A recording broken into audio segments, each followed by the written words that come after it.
اگر تم پاپ ہوتے تو میں ڈائری بند کر کے رکھ دیتی، لیکن تم تو لفظ ہو جو ہر صفحے پر موجود ہیں۔ ارسل نے نظریں جھکا لی، چہرے پر نرمی اور اطمینان تھا۔ بس یوں ہی پوچھ لیا تھا، تمہیں جب بھی دیکھتا ہوں لکھتی ہوئی دل کرتا ہے تمہاری ڈائری کا ایک حرف بن جاؤں۔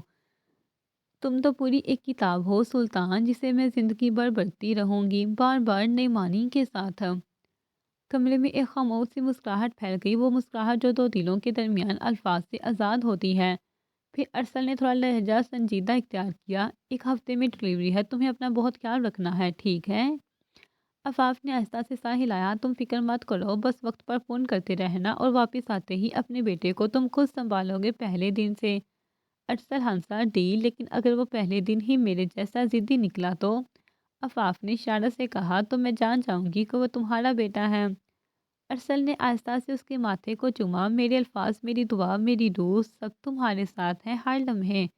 بارش اب تھم چکی تھی، جیسے آسمان نے بھی ان لمحوں کو آگے سے جھکا دیا ہو، اور ڈائری کا آخری صفحہ ابھی باقی تھا۔ مقام لندن کینزی وارف، صبح 9 بجے۔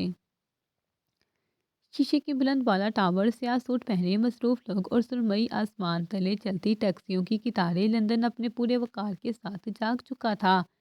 کینزی وارف کی کاروباری دنیا میں آج ایک اہم ملاقات ہونے والی تھی۔ سلطان، ارسل، زیان اور داؤد تینوں ترکی سے آنے والے وفد کا حصہ تھے، جو ایک بین الاقوامی انفارمیشن ٹیکنالوجی پروجیکٹ کے لیے لندن کی معروف کمپنی ایکزیوم ٹیک گلوبل سے معاہدہ کرنے آئے تھے۔ جیسے ہی وہ ون کینیڈا اسکوائر کی لابی میں داخل ہوئے، وہاں کی فضا ایک عجیب خاموش سنجیدگی میں ڈوبی ہوئی تھی۔ جدید فن تعمیر، سادگی اور نفاست کا حسین امتزاج، ہر طرف سسٹم، ڈسپلن اور وقت کی قدر محسوس ہو رہی تھی۔ داؤد نے ہلکے سے کہا، یہ شہر صرف تاریخ نہیں، مستقبل بھی ہے۔ زیان نے گردن گھما کر عمارت کی چھت کی طرف دیکھا، اور ہم اسی مستقبل کے ایک ویژن پر بات کرنے آئے ہیں۔ ارسل خاموشی سے آگے بڑھا، اس کے چہرے پر خود اعتمادی تھی، مگر آنکھوں میں فکر بھی، کیونکہ یہ صرف بزنس نہیں، عزت اور ویژن کا معاملہ تھا۔ Conference room, floor number 38۔ ٹیک ڈرائیون، ایتھیکلی گراؤنڈڈ، دیوار پر لکھی کمپنی کی ٹیگ لائن تھی۔ ملاقات کا آغاز ہوا۔ سامنے سی او ولیم ہارکوٹ کے ایکزیوم ٹیک اور ان کی ٹیم موجود تھی۔ انگریزی اور ترکی زبان کے درمیان مترجم موجود تھا، مگر ارسل نے خود انگریزی میں گفتگو شروع کی، مضبوط لہجے میں۔ We are not just offering software, we are offering a long-term alliance in ethical innovation, AI data protection, and customized enterprise solutions tailored for government and corporate sectors in Europe and MENA۔ William نے مسکرا کر کہا، That's precisely what we are looking for, a partner who understands technology and responsibility۔ داؤد نے لیپ top پر presentations کھولی، جس میں 3 اہم منصوبے شامل تھے۔ پروجیکٹ سیف نیٹ، ایک جدید سائبر سیکیورٹی پلیٹ فارم جو سرکاری اداروں کو ریئل ٹائم سائبر حملوں سے بچائے گا۔ پروجیکٹ EQUAI2، مصنوعی ذہانت پر مبنی، اردو، ترکی اور انگریزی میں انسانی اخلاقیات کے اصولوں پر مبنی چیٹس بوٹس کا network. Project Horizon health number 3، ایک block chain based medical record system جو یورپ اور مڈل ایسٹ کے ہسپتال کو جوڑ دے گا۔ ارسل نے آخر میں مضبوط لہجے میں کہا، We don't just want clients, we want to be responsible contributors in the digital civilization۔ William نے فائل بند کرتے ہوئے ہاتھ بڑھایا، Gentlemen, welcome to London's future, let's build it together۔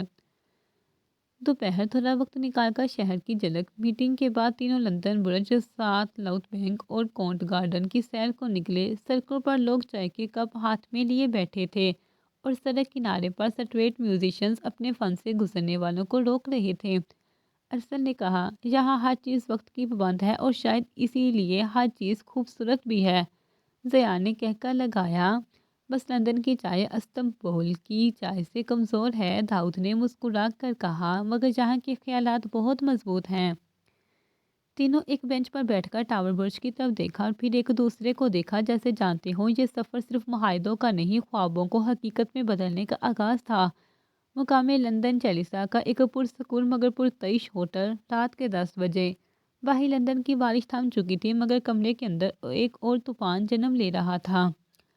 Hotel کے کمرے میں موجود میٹنگ ٹیبل پر فائلیں بکھری پڑی تھی۔ ارسل اور زیان آمنے سامنے بیٹھے تھے۔ داؤد واش روم میں تھا، اور کمرے میں اس وقت صرف 2 خاموش دشمن موجود تھے، خاموش اس لیے کہ ان کے درمیان لفظوں کی تلواریں ابھی نیام سے نکلی ہی تھیں۔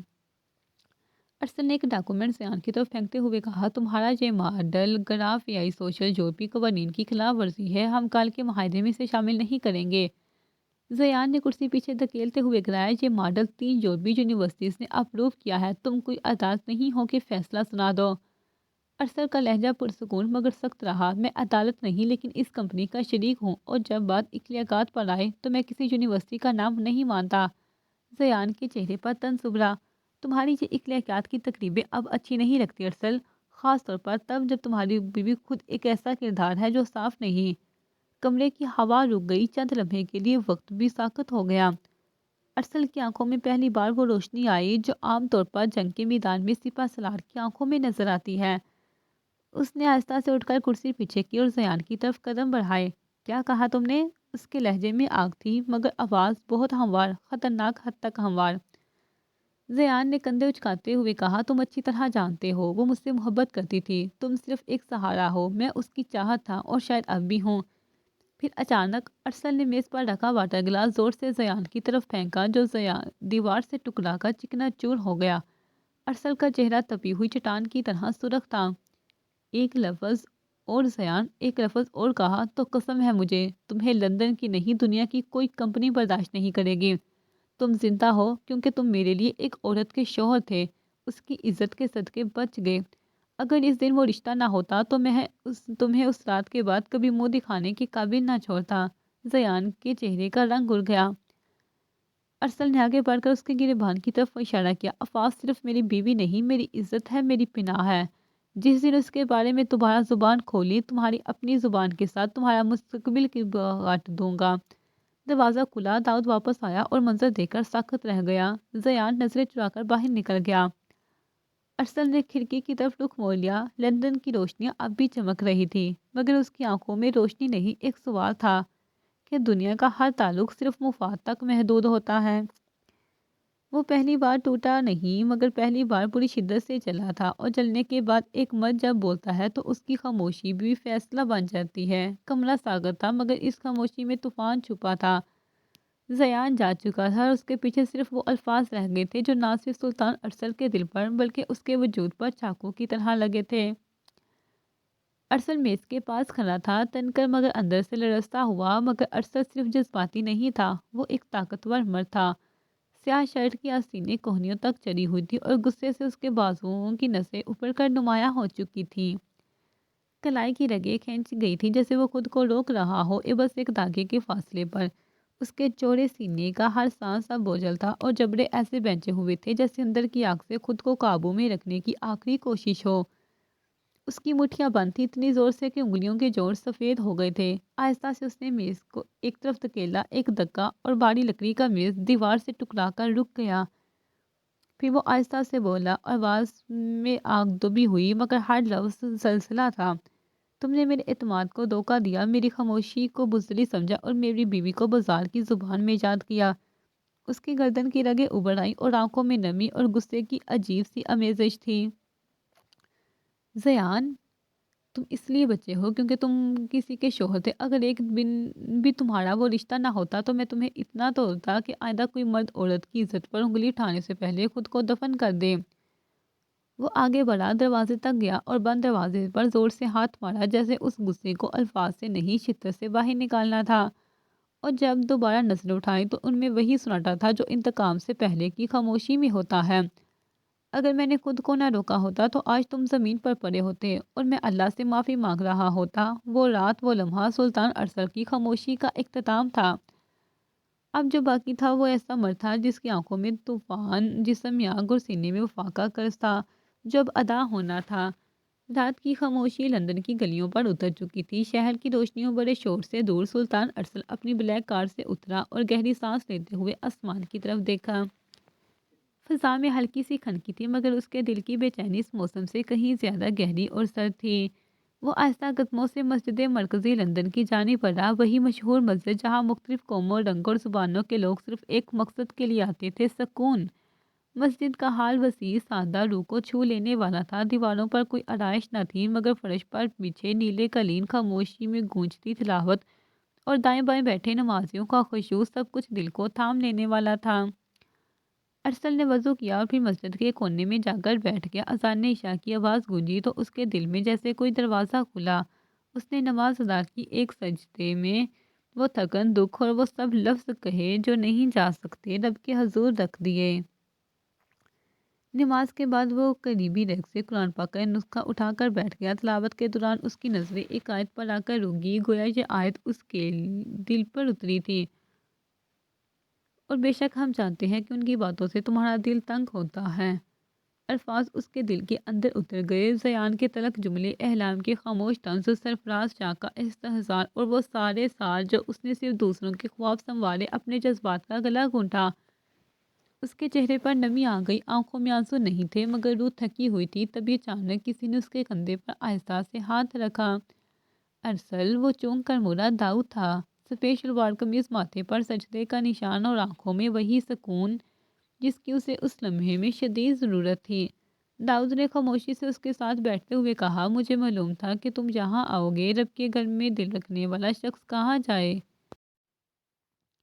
ارسل نے کچھ بولنے کی کوشش کی مگر آواز بند تھی۔ داؤد نے اس کا ہاتھ تھاما، اللہ جانتا ہے کہ تم پر کیا گزری اور تم جو محسوس کرتے ہو وہ سب بھی دیکھ رہا ہے، مگر بھائی جو دل اس کی طرف پلٹے وہ کبھی خالی نہیں رہتے۔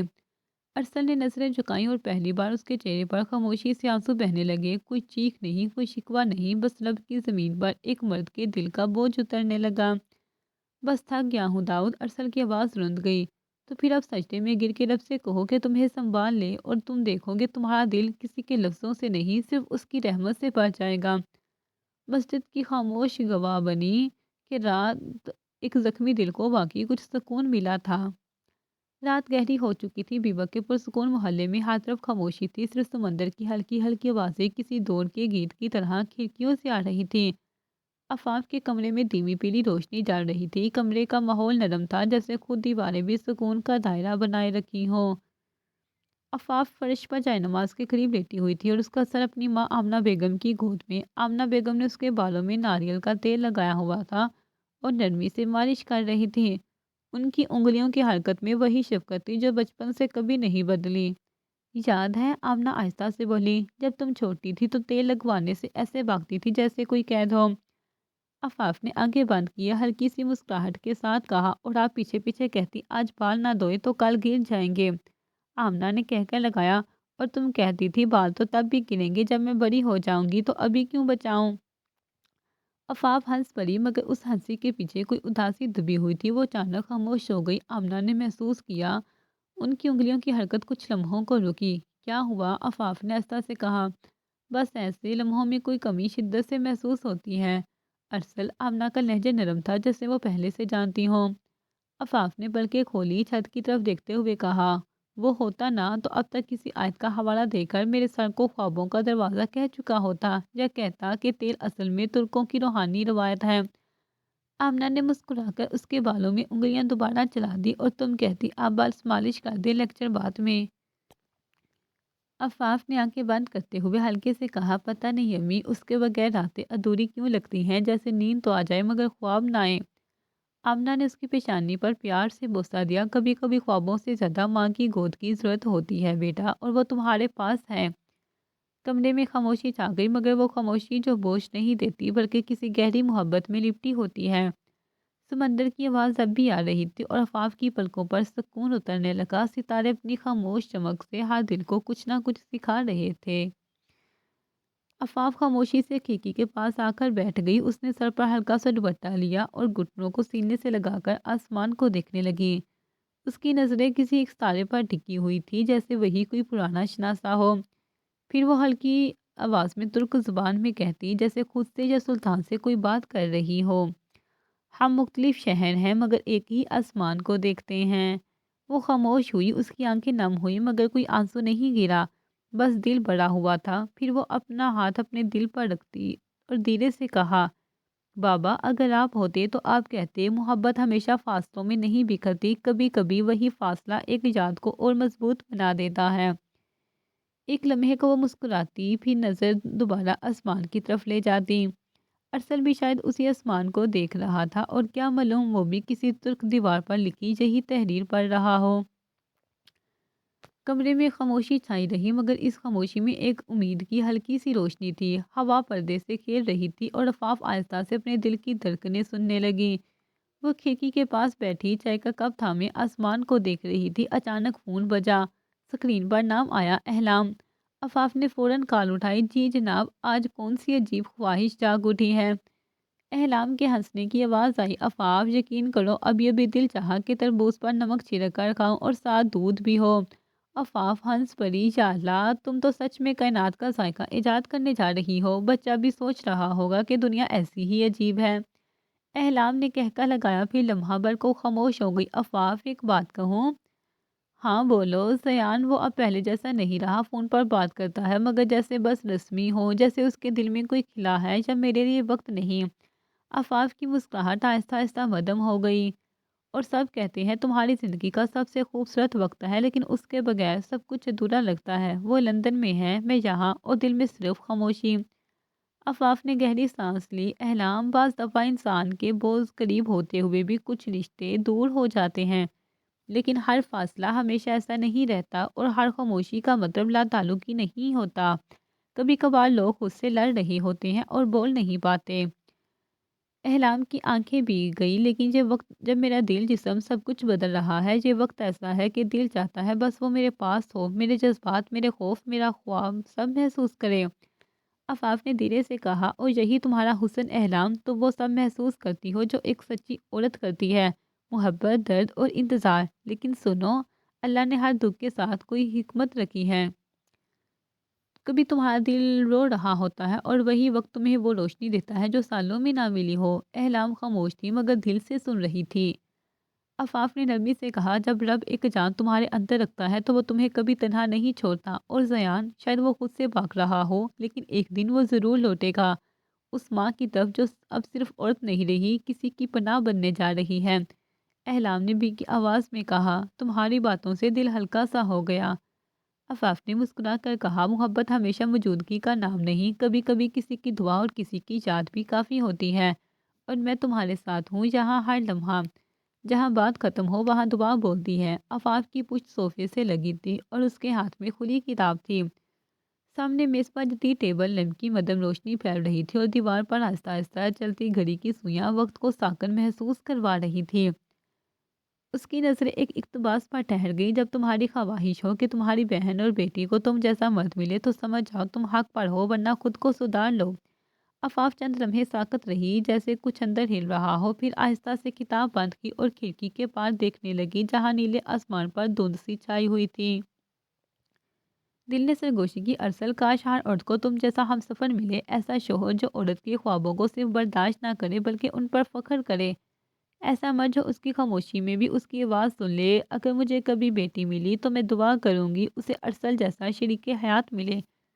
اس کے چہرے پر مسکراہٹ تھی، محبت ہی مان تھا۔ لندن کے ایک شاندار کانفرنس سینٹر میں بین الاقوامی ٹیکنالوجی اینڈ ہیومن ویلیوز سمٹ کا دوسرا دن تھا۔ ہال میں مختلف ممالک کے سرمایہ کار، اسکالرز اور نوجوان تخلیق کار بیٹھے تھے۔ شیشے کی دیواروں سے باہر لندن کا موسم سرد اور نم آلود تھا، مگر اندر ماحول گرم تھا۔ سوالات، نظریات، مستقبل کے منصوبے۔ ارسل کا نام سٹیج پر پکارا گیا۔ وہ دھیمے قدموں سے چلا، سیاہ سوٹ، صاف ستھری شرٹ اور چہرے پر وہی خاموش جاذبیت جس سے کمرہ خود بخود خاموش ہو جائے۔ پیچھے زیان بیٹھا تھا، اپنی سکرین پر نظر جمائے، اس امید میں کہ اب ارسل اس کا تیار کردہ نیا پروجیکٹ اے آئی سوشل گراف کو پیش کرے گا۔ لیکن ارسل نے اپنی جیب سے ریموٹ نکالا اور بڑی سکرین پر جو پہلا سلائیڈ آیا وہ کچھ اور تھا۔ داؤد انیٹیٹیو، ٹیک پاورڈ بائی سیویلائزیشنز۔ پیچھے بیٹھے زیان کا رنگ فک ہو گیا، حال میں سرگوشیاں شروع ہو گئیں۔ ارسل نے بولنا شروع کیا، آواز صاف، پرجوش اور دل میں اترتی ہوئی۔ ہم صرف ٹیکنالوجی بیچنے ہی نہیں آئے، ہم تہذیبوں کی گواہی دینے آئے ہیں۔ پاکستان، ایران اور ترکی، یہ صرف ملک نہیں بلکہ ایسے معاشرے ہیں جنہوں نے ہزاروں سال سے انسان کو روحانی، سائنسی اور اخلاقی روشنی دی، اور آج ہم اس روشنی کو ایتھکس اور آرٹیفیشل انٹیلیجنس کی زبان میں دنیا کے سامنے رکھ سکتے ہیں۔ اس کے بعد سلائیڈ پر داؤد کا چہرہ آیا، ایک نوجوان جو پاکستان کے ایک چھوٹے شہر سے تھا۔ ارسل نے اس کی زندگی اور اس کے پروجیکٹ کا تعارف کروایا۔ یہ داؤد ہے، اس کا پروجیکٹ صرف ایک ایپ نہیں، ایک سوچ ہے۔ ٹیکنالوجی ایسی ہو جو انسان کی روح کو نہ بارے بلکہ جگائے، ایک ایسا سسٹم جو صرف کارکردگی نہ دے بلکہ اقدار بھی سکھائے۔ جہاں اے آئی قرآن کی قیادت کو سمجھے، جہاں سسٹم انسانی رویے میں حسن کو اہمیت دے، اور جہاں ڈیجیٹل دنیا میں دل کو جگہ ملے۔ ہم جدیدیت کے دشمن نہیں، ہم چاہتے ہیں کہ ماڈرنٹی وداؤٹ سولنس ہو، جہاں ترقی ہو مگر اپنی جڑوں کو ساتھ لے کر، جہاں ایک نوجوان خواہ وہ لاہور، کونیا یا شیراز کا ہو، ٹیکنالوجی بناتے وقت یہ نہ بھولے کہ اس کی رگوں میں الف لام میم کی حکومت دوڑتی ہے۔ اے آئی سوشل گراف میں عقل ہے، طاقت ہے مگر روح نہیں۔ ہم انسان کو پریڈکٹ کر رہے ہیں مگر پروڈکٹ نہیں کر رہے۔ ہم جاننا چاہتے ہیں کہ وہ کیا کرے گا مگر یہ نہیں کہ وہ کیا چاہیے کہ کرے۔ داؤد کا پروجیکٹ ہمیں وہ اخلاقیات دیتا ہے جو ٹیک کو انسان بناتی ہے۔ یہی وہ اقدار ہے جو کونیا سے لاہور اور تہران تک ہمیں جوڑتی ہے۔ ہم ایسی اے آئی بنائیں گے جو صرف فنکشنل نہ ہو بلکہ مفید ہو۔ انسان صرف ڈیٹا نہیں ہوتا، وہ احساس بھی ہوتا ہے۔ لمحہ صرف ایک کامیاب پریزنٹیشن کا نہیں تھا، یہ ایک نئے بیانیے کا اعلان تھا۔ Tech without culture is hollow, progress without roots is weak. Arsal نے ایک نوجوان کو چنا اور دنیا کو دکھایا کہ اصل عظمت سرمایہ میں نہیں بصیرت میں ہوتی ہے۔ تقریباً 1 منٹ تک حال میں خاموشی رہی، پھر کسی نے کھڑے ہو کر تالیاں بجانا شروع کی۔ آہستہ آہستہ پورا ہال اسٹینڈنگ اوویشن دے رہا تھا۔ زیان اپنی کرسی پر بیٹھا رہ گیا، اس کی آنکھوں میں حیرت اور شکست کی پرچھائیاں تھیں۔ ارسل نے پلٹ کر اس کی طرف نہیں دیکھا، اس کے چہرے پر سکون تھا، ایک ایسا سکون جو صرف سچائی بولنے کے بعد ملتا ہے۔ کانفرنس ختم ہو چکی تھی، ہال سے باہر نکلتے ہوئے ارسل نے سب سے مختصر سلام دعا کی اور سیدھا ہوٹل کے لاؤنج میں آ کر بیٹھ گیا۔ سفید لیمپس کی مدھم روشنی، شیشے کے باہر بارش اور دل میں بھاری خاموشی۔ زیان تیز قدموں سے اس کے سامنے آ کر رکا، آنکھوں میں آگ، ہاتھوں میں کپکپاہٹ۔ تم نے میرے پروجیکٹ کو جان بوجھ کر اگنور کیا۔ زیان کی آواز دھیمی تھی مگر آتش فشاں جل رہا تھا اندر۔ ارسل نے سر اٹھا کر اس کی طرف دیکھا، تھکا ہوا مگر پرسکون۔ میں نے کسی پروجیکٹ کو نہیں، صرف ایک سوچ کو رد کیا۔ زیان آگے جھکا، اس کی آنکھوں میں وہ تلخی تھی جو تب ابھرے جب کوئی اپنا کمر میں چھرا گھونپے۔ تمہیں اندازہ بھی ہے اے آئی سوشل گراف پہ میں نے کتنے مہینے لگائے؟ تم نے مجھے پوری دنیا کے سامنے ڈسکریڈٹ کر دیا۔ ارسل آہستہ سے بولا، اور تمہیں اندازہ ہے کہ اس گراف میں انسان کی آزادی، روح، ضمیر، سب کچھ تمہارے سسٹمز نے ڈیٹا پوائنٹس بنا دیا تھا۔ کیا تم واقعی سمجھتے ہو کہ انسان صرف ایک قابل پیش گوئی خاکہ ہے؟ زیان کی آنکھیں سرخ ہو رہی تھی، چہرہ تناؤ سے سخت۔ تم نے مجھ سے ہر چیز چھینی ارسل، میرے پروجیکٹس، میری عزت اور شاید میری بیوی کی عزت بھی۔ تم بھول گئے کہ آفاف نے تمہیں اس دن کیسے دیکھا تھا اور مجھے کیسے۔ ارسل کی سانس جیسے رک گئی، اس نے نظریں زیان کے چہرے پر جما دیں۔ یہ بات تم آج تک دل میں چھپائے بیٹھے ہو تو پھر آج سن لو، تم نے خود کو کھویا ہے، میں نے کچھ نہیں چھینا، تم نے خود اپنی قیمت کم کر دی ہے۔ زیان کی آواز لرزنے لگی، تم ہر بار ہیرو بن جاتے ہو نا، خاموش، نیک، دانشمند، اور میں وہ جذبات جو لے کر آیا تو تمہیں تکلیف ہوئی، تم نے ہمیشہ مجھے کم سمجھا۔ ارسل اٹھ کھڑا ہوا، اس کا قد اس لمحے زیان پر سایہ بن کر پڑا۔ میں نے تمہیں کم نہیں سمجھا، میں نے تمہیں کھو دیا۔ تم میرے بھائی نہیں ہو، لیکن تم سے خونی رشتہ بھی ہوتا تو شاید یہ درد کم ہوتا۔ تم نے میرے پروجیکٹس چھڑائے، میرا بھروسہ تولا، اور اب تم میرے کردار پر سوال اٹھاتے ہو۔ اس نے آگے جھک کر دھیمے مگر کٹے ہوئے لہجے میں کہا، تمہارا پروگرام انسانوں کی حد بندی کرتا ہے مگر تمہارا دل انسانوں کو نہیں سمجھتا زیان، اس لیے میں نے داؤد کو چنا کیونکہ اس میں تم سے زیادہ انسانیت ہے۔ زیان کچھ بول نہ سکا، ہونٹ ہلے مگر الفاظ نہ نکلے، کمرے میں جیسے وقت رک گیا ہو۔ ارسل نے اپنا کوٹ اٹھایا، کندھے پر ڈالا اور جاتے جاتے بس اتنا کہا، میں خاموش نہیں رہا، میں نے انتخاب کیا، اور پھر وہ چلا گیا۔ اور زیان، اس کی آنکھوں میں ایک کرب رہ گیا جو نہ شکست تھی نہ غصہ، بس ایک تنہائی۔ استنبول ایئرپورٹ کے شیشے کے دروازے کھلے، لمحے بھر کو ہوائیں بدل گئیں۔ زیان کے چہرے پر وہی مغرور خاموشی تھی۔ داؤد کے ہاتھ میں لیپ ٹاپ بیگ تھا جیسے اس نے کوئی جنگ جیتی ہو، لیکن سلطان ارسل کی چال آہستہ تھی مگر بوجھل نہیں، تھکی ہوئی تھی، جیسے کئی صدیوں کی نیند سے اٹھا ہو۔ کسی نے کچھ نہ کہا۔ ایئرپورٹ کی روشنیوں کے بیچ تینوں مرد سائے بن کر نکلے، باہر آسمان پر ہلکی ہلکی بارش ہونے لگی، ترکی کی وہ مخصوص رمجم جو اداس دلوں پر اور بھی بوجھ ڈال دیتی ہے، جاری ہے۔